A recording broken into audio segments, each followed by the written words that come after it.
Okay, great. So we spoke about the overview of the industry itself, right? And now we'll get on to your work. Okay. So when you meet clients, right? Okay.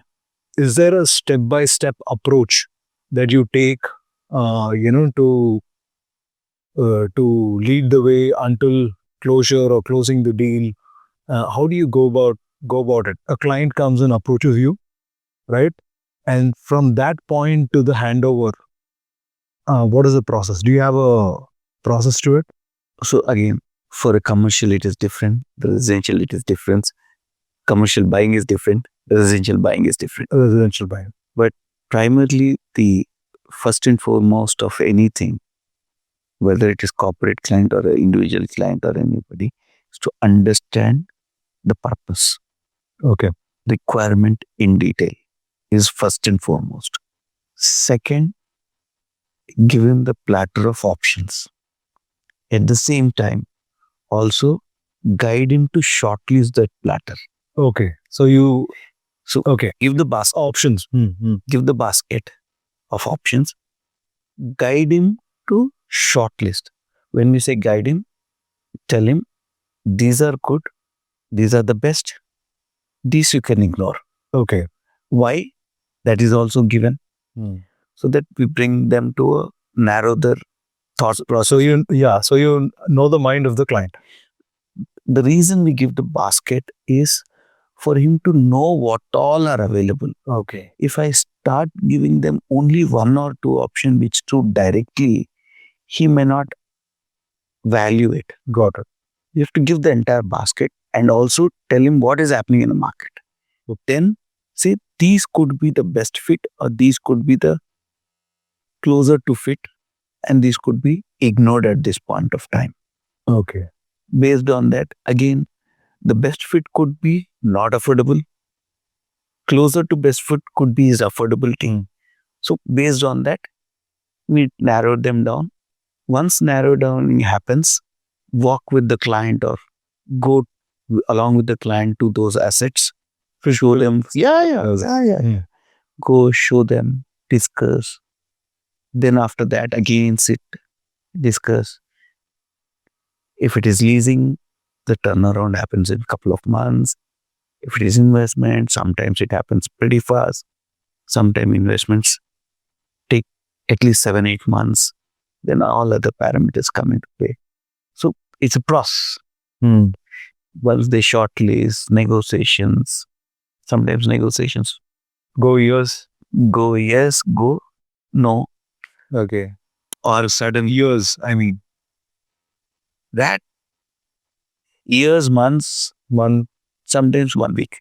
1 week. Yeah. That is probably one of those luckiest clients where we have. There are cases where we work for 2.5 years. Okay. There are cases we work for 1.5 year. There are cases where I worked for 1 day. Okay. Okay. There are cases where I work outer limit 12 hours. So there's nothing. Depends on the client. Completely. Depends on the client.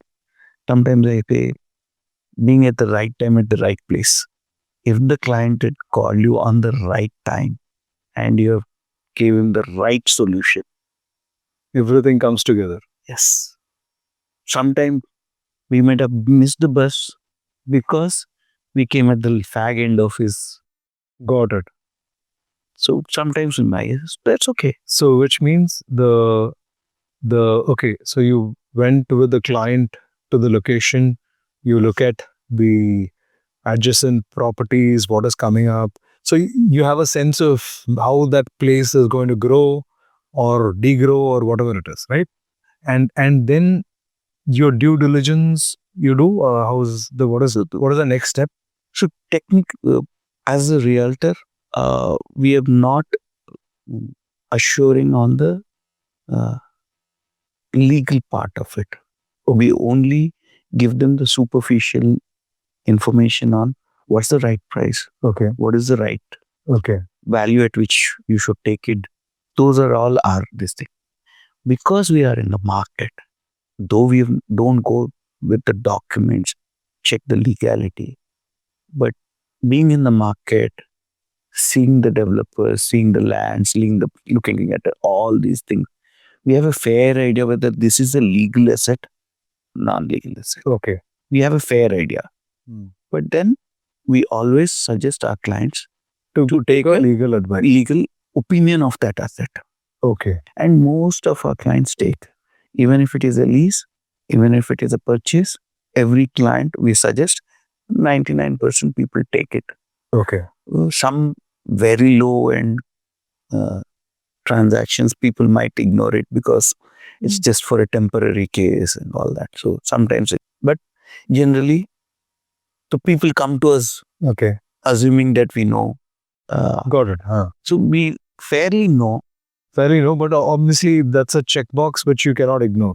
We want the client to do it independently. Okay. Yeah. And then the financial consideration as to how to we help them negotiate with the property owner, developer, builder. So that is where our strength comes. Okay. Showing the property, advising them, okay, this is a fair price, or this is what you should negotiate, all that. And generally, lease, we call that a win-win situation. Sometimes the tenant and the owner, both expectations are always far apart. We need to bring them together. And sometimes the tenant or the landlord may not be asking the fair market. So we have to educate them. We might go back to the developer and say, no, what you are asking is not the fair market. The fair market is this. Please bring it down.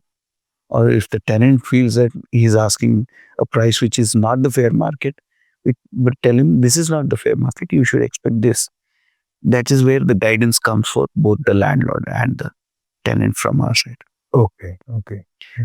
People expect that the fair market is XYZ, but it could be ABC.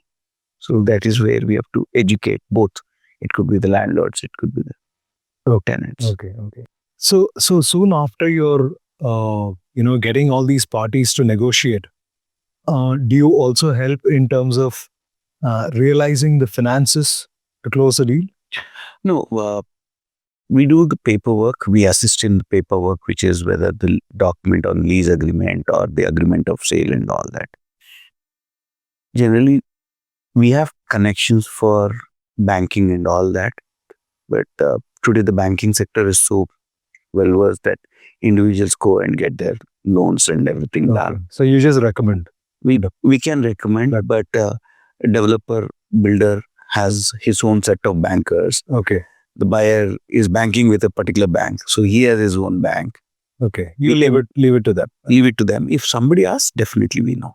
Okay. We have agencies where they can assist. Okay. Who can assist them in getting the loans and all. Got it. So once the contract is done, then your job in that thing is over. More or less over, but the contract signing, closure, sale deed or lease deed registration, till that is our role.